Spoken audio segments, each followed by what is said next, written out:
I'm a recovering addict to begin with, and I was homeless for almost 10 years. But by the grace of God, I went through Camillus House. Dr. Paul R. brought me in, took me up under their wings, and they showed me that I could be doing better than what I was doing. And I had to realize that drugs and alcohol is not the answer for everything. There's a better way and a better solution and a higher authority.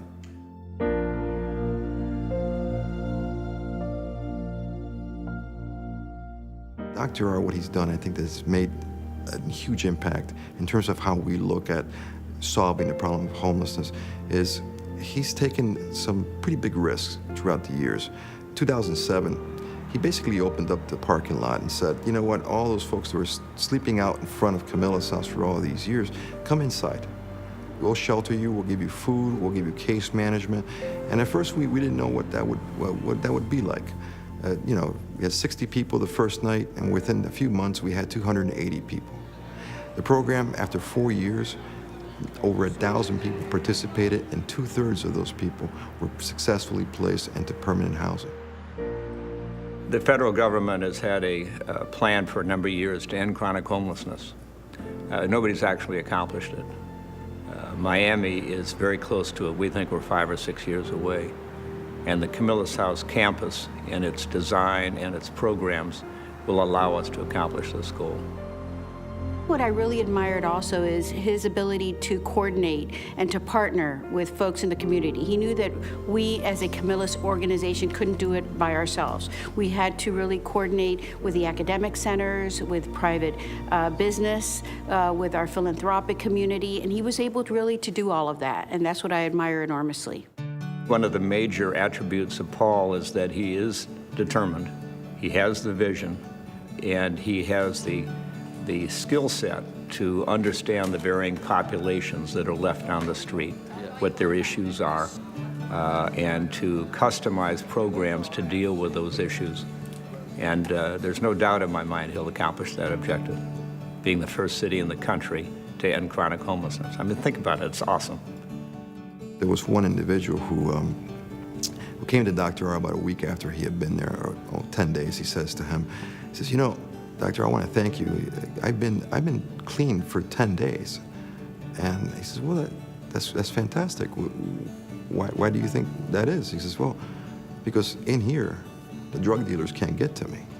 And I think that that's kind of like the idea here. Is not just, a lot of folks believe that maybe we should protect the community from people who are homeless, but I think a lot of times we're protecting the people who are homeless from people in the community who might take advantage of them. These are, in fact, one of the most vulnerable people out there. When you're sleeping on the street, it's dangerous. People can get killed, you jump on you, beat on you, and then you never know what might be happening. You might be laying there, somebody might come up and kick you and just throw a bottle at you and everything.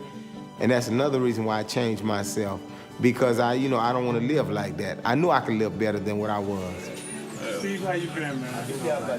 You been okay? Now, the way we measure success is a year after they've graduated. Are they still clean? Are they still sober? And are they employed? And by and large, what we see is that once folks graduate, they continue to come back as alums of the organization, continue to now provide support to those who are coming in. And ultimately, that's what's successful, not just in terms of bringing in new folks, but also in those who are here seeing that, hey, I can do this. I don't forget where I come from, and I look at it like maybe somebody see what I'm doing so they can try to say, well, how does this brother, he was out there with us, now he's clean, he's setting an example for us, why can't we do the same thing? And you always have something positive to do, giving back. You know, just the ability to be able to affect change, and for that change to be positive, and for individuals to walk out of Camillus House with their head held high, and basically being able to say, you know, I feel like I have some dignity. I really can't say thank you. The only thing I could do is let him see what I'm doing, to show him appreciation by doing what I'm doing. And he does appreciate what I do for him, and I did appreciate what he did for me. Because if it hadn't been for him, I might have been in jail, prison, or dead. So I really have to show appreciation back. This has all been brought together by a phenomenal set of circumstances and people, wonderful exciting, dynamic board of directors led by Bob Dickinson, our chairman, by compassionate and very dedicated public officials that have helped provide us with the space and the resources to build the new Camillus campus, as well as maintain the other 13 campuses where we operate in Miami-Dade County, our volunteers, all of our benefactors, above all, the Brothers of the Good Shepherd, whose ministry Camillus House is.